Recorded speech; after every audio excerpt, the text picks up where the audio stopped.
कि अंग्रेजों ने जो हमारी वर्ण व्यवस्था को खत्म करके हमको जातियों में बांट दिया था, क्या हमारे संत महंत एक आवाज में कह सकते हैं कि भारत में कोई जाति प्रथा नहीं है और भारत में सिर्फ हिंदू है?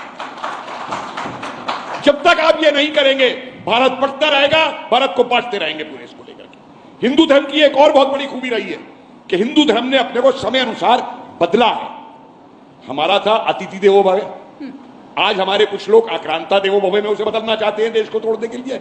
40 साल मैंने इतिहास पढ़ाया है, 44 साल मैंने कभी ये नहीं सोचा था कि देश के गुलाम होने के या जो संघर्ष करने की बात कही स्वामी जी ने, जो कारण थे, उन कारणों को मैं इस देश में आज दोबारा जीवित होते हुए देखूंगा।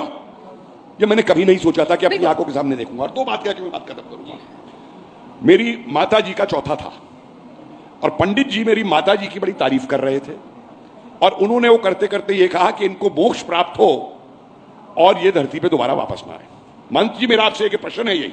मैं उठ के खड़ा हो गया और मैंने कहा, पंडित जी इस सिद्धांत को बदल दीजिए। बोले क्यों, आप क्यों नाराज हो रहे हैं? मैं कहा, जितनी अच्छी आत्माएं हैं उनको तो आप मोक्ष दिला करके धरती से बाहर कर देते हैं और जितने चंडाल गुंडे बदमाश गए वो फिर वापस जहां पे जन्म लेके आ जाते हैं और फिर आप यहां कहते हैं कि कलयुग आ गया। आपको इस सिद्धांत को बदलना होगा, एक और सिद्धांत बदलवाइए। गुरुदेव, हम लोग कहते हैं गंगा नहाइए सारे पाप धुल जाएंगे। इस देश के सारे पापी 365 दिन पाप करने के बाद में ये समझते हैं कि मैं गंगा स्नान कराया और मेरे पाप उतर गए। मुझे लगता है आप कुछ कहना चाहते हैं। एक जवाब आपका दे दूं। आपने मुझसे पूछा है, सल्वेशन, मुक्ति और मोक्ष का अर्थ होता है जीते जी मनुष्य आनंद का जीवन जी सके। मृत्यु के बाद क्या होगा आप में से किसी ने देखा नहीं है। सल्वेशन का अर्थ होता है अभी जो बंधन है, तकलीफें हैं, उनसे मुक्त होकर जीवन जीने की कला को ही सल्वेशन कहते हैं। एक बात और सुनिए, गंगा की धारा जब दोनों किनारों में बहती है तब उसकी आरती की जाती है, और वही गंगा की धारा जब बनारस में सड़कों पर निकल जाती है तो महिलाएं जो आरती करती हैं वही झाड़ू मारकर अपने घरों से निकाल देती हैं। ऐसे ही सनातन धर्म के 4 पिलर हैं, धर्म, अर्थ, काम, मोक्ष। लेकिन आपको जानकर आश्चर्य होगा कि मैकोले की शिक्षा व्यवस्था के कारण आज केवल और केवल अर्थ और काम रह गया, money and sex, nothing else. ना आपके पास धर्म है और ना आपके पास सल्वेशन है, मोक्ष है। याद रखिए, अगर सल्वेशन और धर्म के किनारों में मनी और आपका काम बहता रहेगा तो आप पूज्य होंगे, आपकी आरती होगी। लेकिन अगर किसी दिन आपने किनारे तोड़ दिए मर्यादा, धर्म और सेलिब्रेशन के, तो आपका ये मनी और काम आपको बचा नहीं सकता, झाड़ू से मार के आपको बाहर निकाल दिया जाएगा। ठीक है, पुष्पेंद्र जी जी आप कहिए, मैं आ जाता हूं, मेरे पास थोड़ा समय। एक लाइन। महाराज, मेरा आपसे एक निवेदन है, मंदिरों में जाके हजारों किलो सोना चढ़ाने से बेहतर है कि उसका आधा पैसा सनातन की रक्षा और इस देश की रक्षा के लिए खर्च करें। बिल्कुल। और ये देखिए, नहीं प्रोफेसर साहब, मैं इसलिए कहना चाहूंगा, जब हम यहां पर बैठते हैं और जब भारत की बात करते हैं तो सबका योगदान बहुत रहता है। वक्त थोड़ा सा कम है, समय चक्र घूम रहा है शिखा, और इसलिए मैं माफी के साथ इस सेशन का यहीं पर अंत करना चाहूंगा। एक आखिरी में जरूर हम लाइन कहना चाहेंगे। मैं बिल्कुल स्वामी जी, थोड़ा सा वक्त कम है। जी आइए आप कहिए। जी अभी आपको जानकारी नहीं है कि 2 साल पहले 13 अखाड़ों ने एक मता डाल दिया कि संत समाज किसी जात पात को कोई जगह नहीं देता, और पहली बार वाल्मीकि आजमगढ़ का एक बच्चा महामंडलेश्वर बनाकर चांदी का सिंहासन छड़िए देकर, और किन्नर समाज सारे का सारा जूना अखाड़ा में आया है। संत समाज ने यह ऐलान कर दिया है कि संत समाज किसी जात पात को नहीं बांटता। भगवान ने 2.5 जातें बनाई हैं, नर, नारी और किन्नर, इसके अलावा कोई जात पात नहीं भगवान की। बिल्कुल। मैं पुष्पेंद्र जी आपके पास आ रहा हूं इस पर, आप कुछ कहना चाह रहे हैं और महाराज जी भी इसके बाद कुछ कहेंगे। आप कुछ कहना चाह रहे हैं इस पर? देखिए, सबसे बड़ी बात यह है कि बार बार जो पूरा समाज है सनातनी, जिसे आप 90 या 95 करोड़ कहते हैं, मैं कहता हूं कि जब तक समाज नहीं जागेगा, सरकार का राष्ट्र बचाने का काम नहीं है। सरकार का काम है देश की सीमाओं की रक्षा करना, उसके लिए सेना है। इसके बारे में विपिन रावत जी स्वर्गीय ने एक लाइन कही थी जी कि भारत 2.5 युद्ध में ग्रस्त है। ये 2.5 युद्ध सबको पता है, ईस्टर्न बॉर्डर क्या है और वेस्टर्न बॉर्डर क्या है। वो जो आधा युद्ध है वो समाज को लड़ना होगा, उससे मीरास से कुछ नहीं होगा।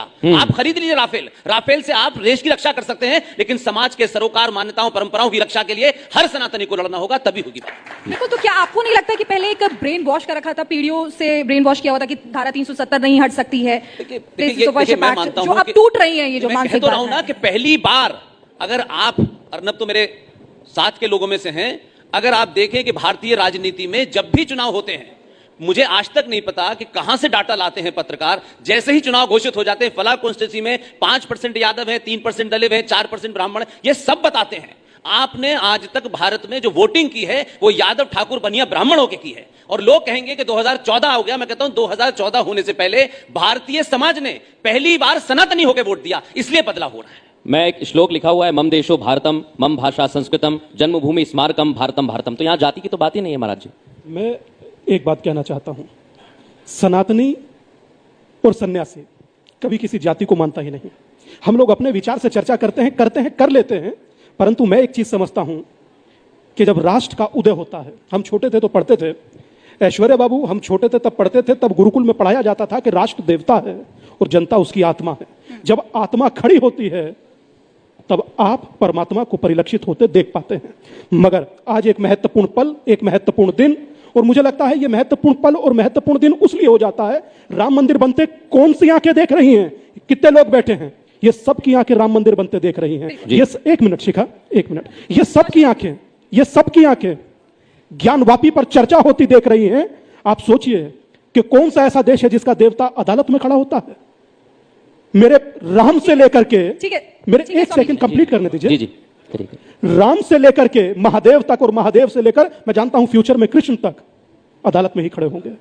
मगर फिर भी ना ये राष्ट्र झुका है, ना ये राष्ट्र थका है, ना ये राष्ट्र रुका है, ये निरंतर चला है। और ये इसी निरंतर चलने में जो आज पीछे नाम देख रही हैं आप, राष्ट्रवाद। बहुत बहुत धन्यवाद, आभार अर्णव भाई आपको, और यूं ही इसी तरह उत्तरोत्तर वृद्धि करते रहिए। महादेव आपकी रक्षा करे। नमस्कार, प्रणाम, सत श्री अकाल। महाराज जी, मैं बस एक बात कह के विराम दूंगा।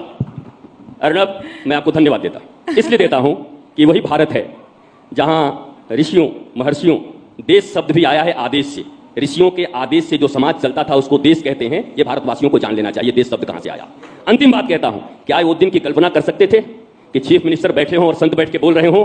चीफ मिनिस्टर बैठे रहते थे। और मैं इस भारत को लाने के लिए अर्णव और प्रधानमंत्री मोदी, योगी जी और खट्टर जी जैसे लोगों का अभिवादन करना चाहता हूं कि भारत को ऐसा दिन दिखाया जब आज संत बोल रहे हैं और चीफ मिनिस्टर बैठे हुए हैं। इसके लिए बहुत बहुत धन्यवाद। बहुत बहुत धन्यवाद आप सभी का। वाकई में चर्चा बहुत कम समय में हमने पूरी की है, और इसी के साथ जब भी भारतीय संस्कृति के उदाहरण की बात आएगी तब हम भारत का ही उदाहरण देंगे। बहुत बहुत धन्यवाद। अब मैं चाहूंगा कि हम कार्यक्रम को आगे बढ़ाएंगे, राष्ट्र सर्वोपरि की बात करेंगे। मनोहर लाल खट्टर जी बहुत